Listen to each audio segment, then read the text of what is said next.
Hello everyone. आज की इस वीडियो में हम लोग देखने वाले हैं भूगोल सामान्य ज्ञान के प्रश्न और ये प्रश्न आपके लिए मोस्ट इम्पॉर्टेंट होने वाले हैं।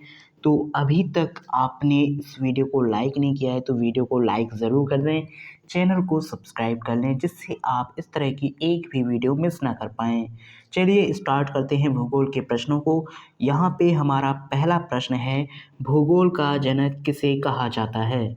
भूगोल का जनक किसे कहा जाता है ये हमें बताना है।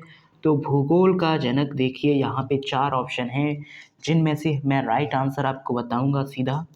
तो भूगोल का जनक हिकेटियस हिकेटियस को कहा जाता है।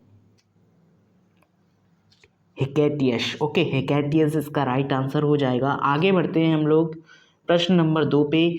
भूगोल के लिए जियोग्राफिका शब्द का प्रयोग सर्वप्रथम किसने किया? ये आपका प्रश्न है। आपको अच्छे से इस प्रश्न को देखना है और इसका आंसर बताना है। तो भूगोल के लिए ग्राफिका शब्द का प्रयोग सर्वप्रथम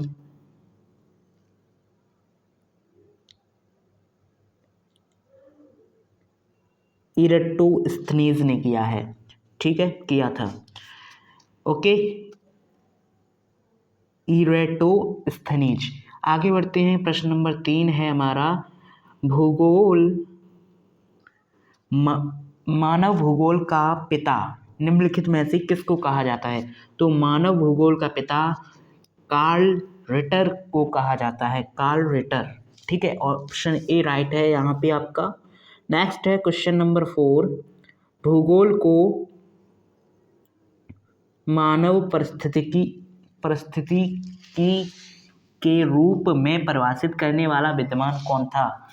भूगोल को मानव परिस्थितिकी के रूप में परिभाषित करने वाला विद्वान कौन था? तो ये थे एच एच बैरोज। आपको अच्छे से याद रखना है, एच बैरोज। प्रश्न नंबर 5 आ जाता है हमारा, भू आकृति विज्ञान का जन्मदाता किसे माना जाता है? भू आकृति विज्ञान का जन्मदाता किसे माना जाता है? तो ऑप्शन ए राइट है यहाँ पे, पेशल को भू आकृति विज्ञान का जन्मदाता माना जाता है। अगले प्रश्न में बढ़ते हैं। प्रश्न नंबर है 6, भूगोल पृथ्वी को केंद्र मानकर अध्ययन करने वाला विज्ञान है। यह किसने कहा, ये हमें बताना है। भूगोल पृथ्वी को केंद्र मानकर अध्ययन करने वाला विज्ञान है, यह कहा है वारेनियस ने, वारेनियस। ओके, ऑप्शन ए राइट हो जाएगा। आगे बढ़ते हैं अगले प्रश्न पे। अगला प्रश्न है, सौरमंडल के बारे में विश्व के समक्ष जानकारी प्रस्तुत करने का श्रेय किस विद्वान को जाता है? सौरमंडल के बारे में, ठीक है। तो सौरमंडल के बारे में कोपरनिकस ने सबसे पहले बताया था सौरमंडल के बारे में, तो इसका श्रेष्ठ कोपरनिकस को जाता है। आगे आते हैं प्रश्न नंबर 8, सूर्य के चारों ओर घूमने वाले खगोलीय पिंड क्या कहलाते हैं? देखो, सूर्य के चारों ओर घूमने वाले जितने भी पिंड होते हैं वो उपग्रह कहलाते हैं, ठीक है, उपग्रह कहलाते हैं। सॉरी, सूर्य के चारों ओर घूमने वाली जो जितने भी हमारे क्या होते हैं, सूर्य के चारों ओर घूमने वाले खगोलीय पिंड ग्रह कहलाते हैं। उपग्रह पृथ्वी के चारों ओर घूमने वाले पिंडों को उपग्रह कहा जाता है। ये बात अच्छे से याद रखना। यहाँ पे थोड़ी सी मिस्टेक हो गई थी और थोड़ी सी मिस्टेक ने पूरा क्वेश्चन बिगाड़ दिया।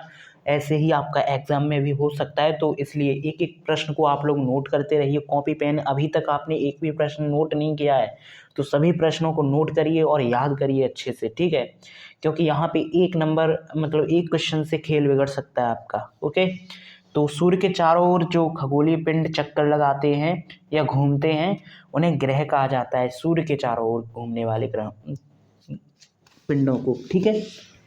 इसके बाद हाँ, तो आपका सूर्य जो है वो क्या है, एक तारा है, और पृथ्वी सूर्य के चक्कर लगाती है यानी पृथ्वी ग्रह है, ठीक है। पृथ्वी के चक्कर चंद्रमा लगाता है तो चंद्रमा उपग्रह है, मतलब ग्रहों का जो चक्कर लगाए वो उपग्रह है, ठीक।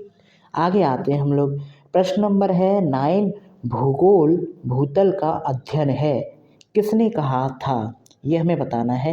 भूगोल भूतल का अध्ययन है, ये कहा था कांट ने, कांट। ओके, आगे आते हैं प्रश्न नंबर 10 पे, जो कि आज का हमारा लास्ट प्रश्न है। प्रश्न है सौरमंडल में कुल कितने ग्रह हैं?